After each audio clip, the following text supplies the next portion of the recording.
Good morning. Hey, no one's in the room. I got the door locked. I'm going to take this off for the recording. So we have this week we are going to continue collecting leaves and make sure that you are drying the leaves and putting them somewhere where no one will touch them so that somewhere between now and Friday we can bring them in. Those that are long distance, I will be showing you how you can set up your little leaf collection and what you need for that. Um, we also have other activities. Some people are not done with the tremendous trees, with the reading of that and the worksheet.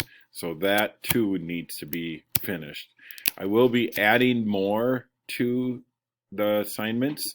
Today we are starting to figure out how to go to hybrid with everyone for next week.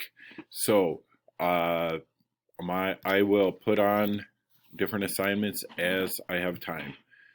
Okay, well, we want to have a good week this week. Stay tuned for more announcements. Have a good day.